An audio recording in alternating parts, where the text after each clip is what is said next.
Hi everyone, in this video we're going to talk about the chapter 10 externalities, and we're going to show an approach of the solutions for exercises from 1 to 6. This is a book of Gregory Mankiw, Principle of Economics.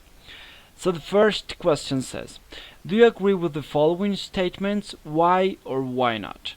The first statement says, the benefit of Pigovian taxes as a way to reduce pollution have to be weighed against the deadweight losses that these taxes cause. So first, where is a Pigovian taxes? So Pigovian taxes is basically the money that has to be paid for the producer or the consumer that generate the externality. What is the idea of that? The idea is try to achieve the point where the social cost is equal to the demand. So here we have the case of pollution. So here we have the here is the quantity. This one don't pay attention to this demand for pollution, right? Actually, it's going to be just the quantity of pollution, okay? This never mind. So here we have the price. So here is the private cost. So here is the cost, the normal supply that the company produce. And here is the normal demand. Here is the price and quantities of the market, equilibrium ones. But it's important to take into account that all externalities, they produce a social cost. So this is actually the social cost. So what I'm trying to do with Pigovian taxes is to apply a certain amount of money in order to raise the here, in order to like shift to the left the private cost, in order to internalize the cost of pollute.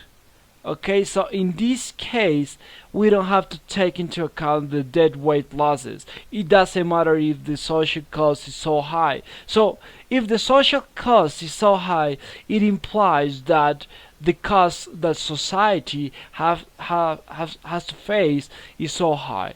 So it doesn't matter the deadweight loss. So just the Pigovian taxes has to be the quantity in order to be internalized by the producers in this case.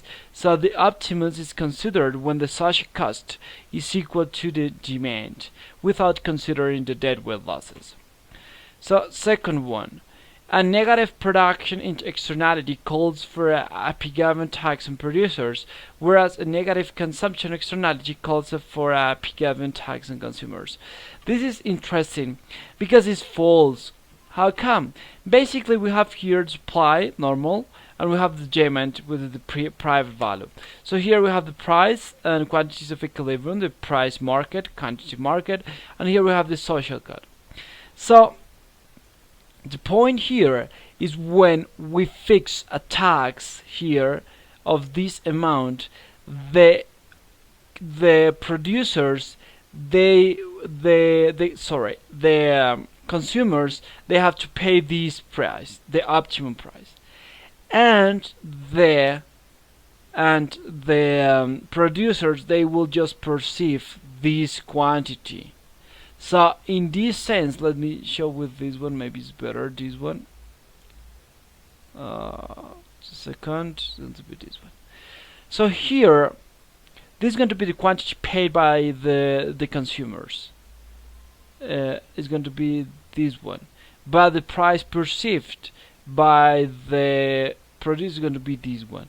So the point, as you remember in the previous chapters, it doesn't matter on who is going to be charged by the tax. The point is going to be split among both demand and consumers. So sorry, consumers and producers. So the point here is the curve, which is more inelastic.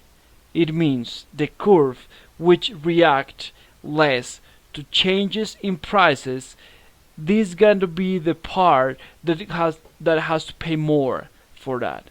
So it doesn't matter who have to charge, but the point when there is an externality, a negative externality, you have to tax, and when there is a positive externality, you need to subsidize. This is the basic rule. So here we have the second one. Consider the market for fire extinguishers. Why might fire extinguishers exhibit positive externalities in consumption? So basically, you have here a social cost, and here we have the quantity of the market and price of the market. So here, this is the real social value. Why could be this the case? This is the price and the quantities, but there's going to be a positive externality in consumption, so it means that the real social value is going to be this one. Why? I have some ideas, because when you just extinguish the fire, so for example the forest, the grass, and all the animals eventually, plants, forest in general, they improve the landscape. So there is going to be people that they pass over people over a place that was a fire out, so there is no more fire there. So they have the pleasure to view this landscape. Okay, so in this case it's going to be a positive externality. Actually, you can think about the quality of air. So you know, when there is this smoke that is generated by a fire, there's going to be people that there's going to be sick to the lungs. Maybe they're going to have sore throat. There's going to be cough. So in this case, there's going to be benefit because of the fire extinguishers, and actually you have the fear of fire spread diminishes. So for example, when you have your home that is so close to the land that has fire, and maybe someone extinguished this one, you feel better. So you feel better because someone extinguished, and you don't need to pay for that. So in this case, you receive a positive externality. So when the second question says draw a graph of the market for fire extinguishers, labeling the demand curve, social curve, the supply curve, the social cost curve. So here's what I represented before. So we have here the supply, which is the private cost. Here we have the social value, which is higher than the demand, which is the private value, which represents the idea of a positive externality, and indicate a market equilibrium level of output and efficient level of output. So here is going to be the level efficient of output. It's going to be this one. So, and why these quantities differ? Because basically the market cannot internalize the real benefit of fire extinguishers. So for this reason, the price should be higher. So if the external benefit is $10 per extinguishers, describe a government policy that would result in the efficient outcome. So here we have again our normal value. So just here we have the price. Okay, this was going to be the value. So it's going to be the market, the price, which is going to be just $10. So how can be like intervene the government in order to find the optimum equilibrium? It's gonna be this one. So how government can internalize these fire extinguishers? They can provide a subsidy for the price of this quantity of distance from this curve to this curve. So in some way, in order to incentive people to consume more and produce more fire extinguishers. So this is going to be the policy in this case is going to be throughout subsidies. The third, contributions to charitable organization are deductible under the federal income tax. In what way does this government policy encourage private solutions to externalities? So remember that charitable organization, they produce positive externalities because they provide something that cannot be internalized by the market. So for example, the people that protect national parks, so they are in most of the cases charitable organizations, and they produce, for example, for us, in order to have a great parks, in order to have a big parks, they have a lot of care. So in this case they produce positive externalities. So in this way there's going to be a subsidy for them, and how it's going to be internalized with taxes from people. So there is a transfer from taxes to subsidies to them. So for Ringo loves playing rock and roll music at high volume. Luciano loves opera and hates rock and roll. Unfortunately, they are next door neighbors in an apartment building with paper-themed walls. So basically, what is the externality here? So the externality, we can identify that this is going to be the noise that is produced from Ringo to Luciano. Obviously, Ringo doesn't want to bother Luciano, I guess so. But the point here is that it's going to be without intention is affecting Luciano. So this is the externality. So this is going to be a negative externality on consumption.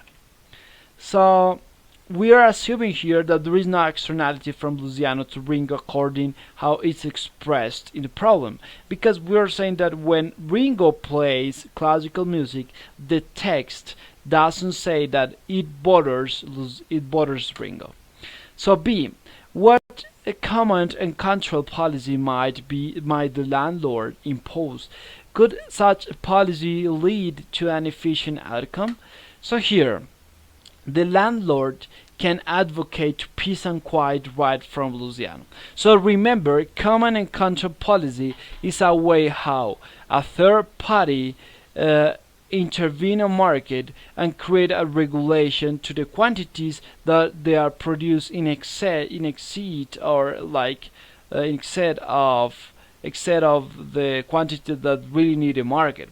So in this case, the landlord can advocate a rule, a right that has Luciano, because Luciano has the right of peace and quiet right. So in this case they can advocate this right, and they can say to the Ringo, you cannot play music loudly after 10 p.m.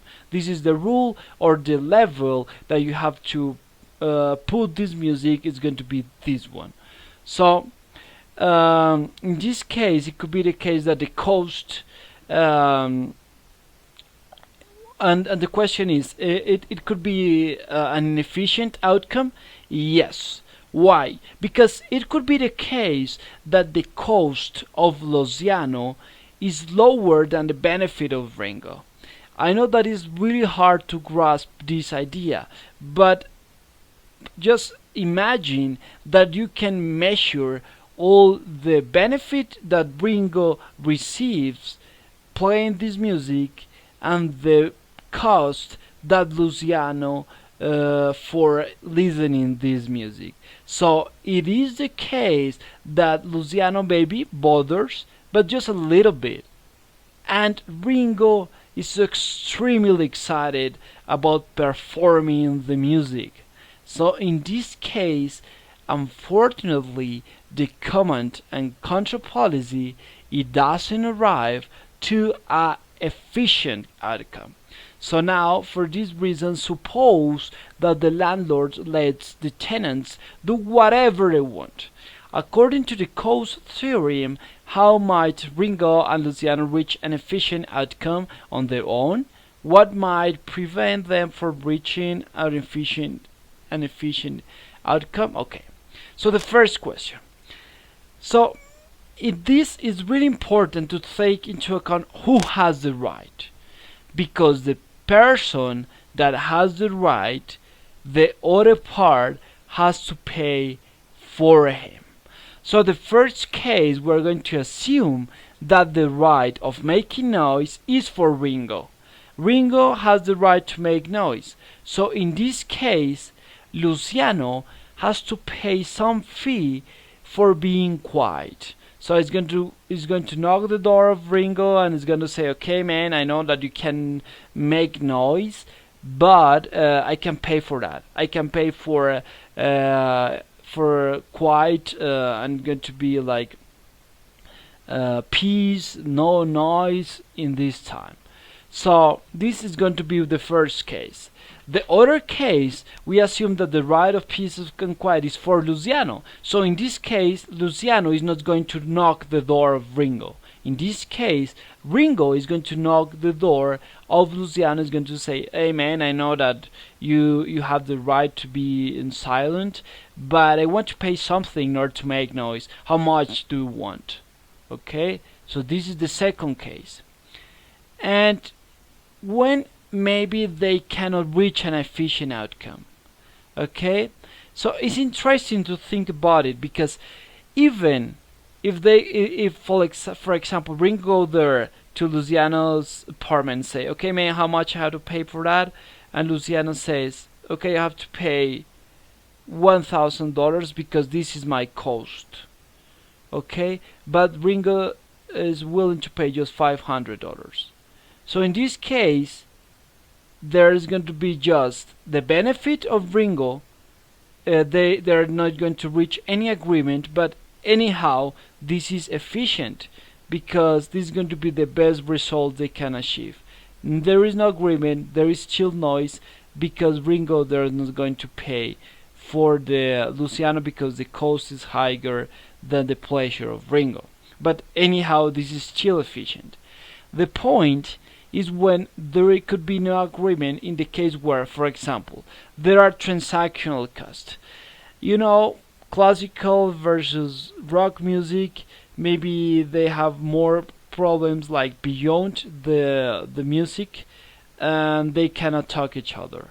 So they cannot, even when Ringo go to knock the door, the other they don't care, or in the other part the same way. So there's going to be maybe a high transactional cost, maybe it's going to be anytime he knocks the door, the other one doesn't open. Or maybe a language barrier. So when they try to communicate each other, it's impossible to communicate. So they could be the case when they cannot reach the efficient outcome.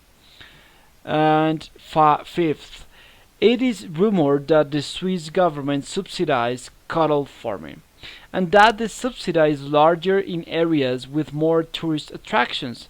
Can you think of a reason why this policy might be efficient?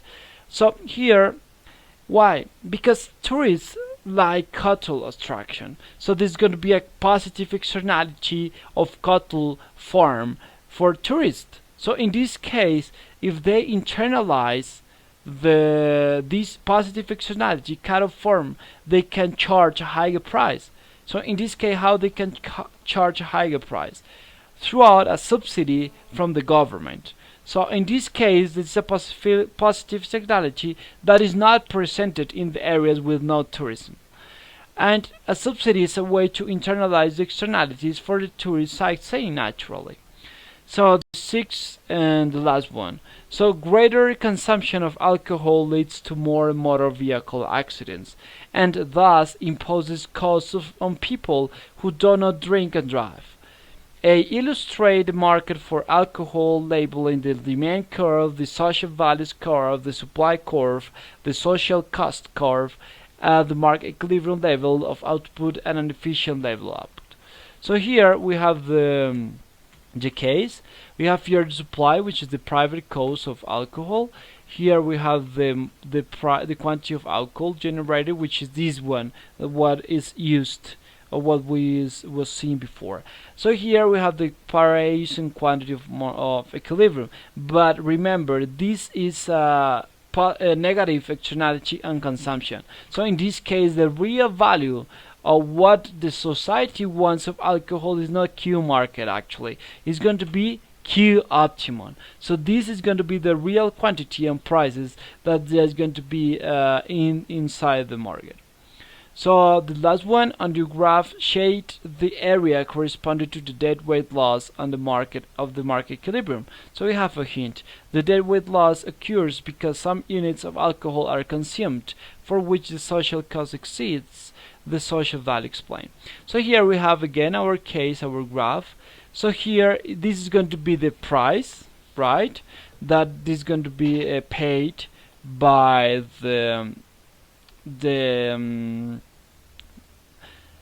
this is going to be received by the consumers, but actually, it's going to be received by producers, and the consumers, they have to pay this price actually. Okay, this price is going to be paid. So in this case, this is the size of the tax. So in this case, this is going to be considered the deadweight loss of this measure.